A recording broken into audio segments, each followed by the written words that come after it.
Alors, bonjour à toutes et à tous. Je m'appelle Marie-André Lessard. Je suis coordonnatrice du réseau Femmes et politique municipale.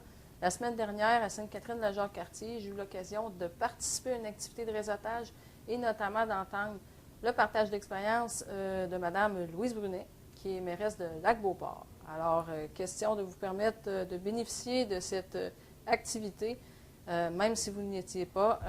J'ai la chance aujourd'hui de la rencontrer pour faire ressortir les principaux faits saillants de son témoignage. Alors, bonjour Mme Brunet. Bonjour Marie-André, bonjour à toutes et à tous. D'abord, merci d'avoir accepté l'invitation. Et question de nous permettre de mieux vous connaître, est-ce que vous pourriez nous dire quelques mots pour vous présenter? Alors, mairesse de Lac-Beauport depuis novembre 2013, au dernier mandat. Ça fait 2 ans bientôt que j'ai été élue en politique. De carrière, ma profession, professeur de musique. J'ai une école de musique aussi. Donc, c'est ça. Merveilleux. Alors, d'abord, félicitations pour ce nouveau défi qui a commencé il y a 2 ans. Ce soir, j'ai entendu une personne qui était à l'écoute, une femme d'action, une femme qui est aussi passionnée. Maintenant, vous avez dit aussi que vous aviez plongé dans un nouvel univers. Donc, quel est le défi de plonger dans un nouvel univers comme ça?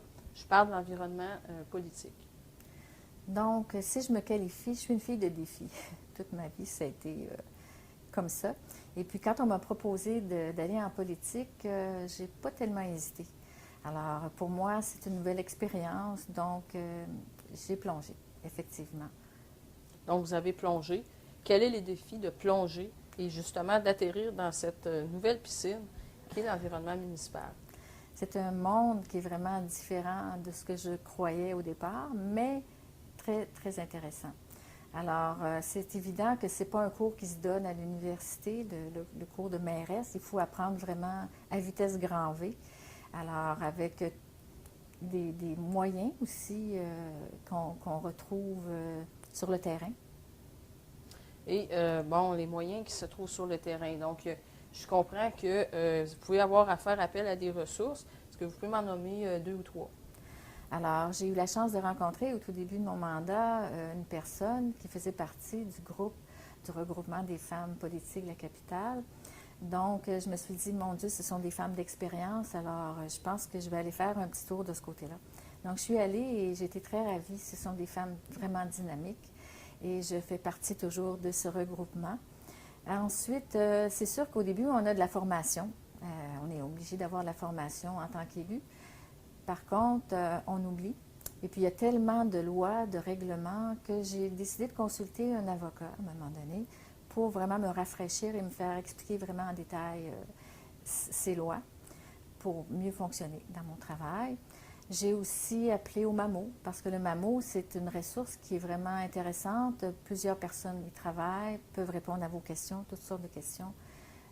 J'ai aussi contacté des maires d'expérience pour aller chercher quelques conseils parce que ce n'est pas toujours évident le fonctionnement du domaine municipal.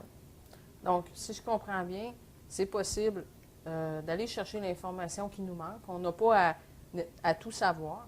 Si on a l'aptitude ou l'ouverture à s'adapter et aller chercher les ressources, il est possible de faire ce que vous avez appelé apprendre à vitesse grand V. Maintenant, pour terminer, vous disiez qu'au-delà des ressources extra-municipales, il y a quand même d'autres ressources qui peuvent être importantes pour justement persévérer dans l'exercice d'un rôle. C'est certain, la famille, c'est important. En tout cas, pour moi, ça a été important. Mon conjoint m'a encouragé beaucoup.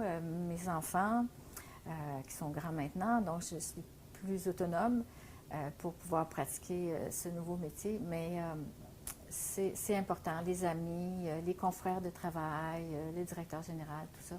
Donc, c'est un monde où il ne faut pas avoir peur de s'entourer de bonnes personnes.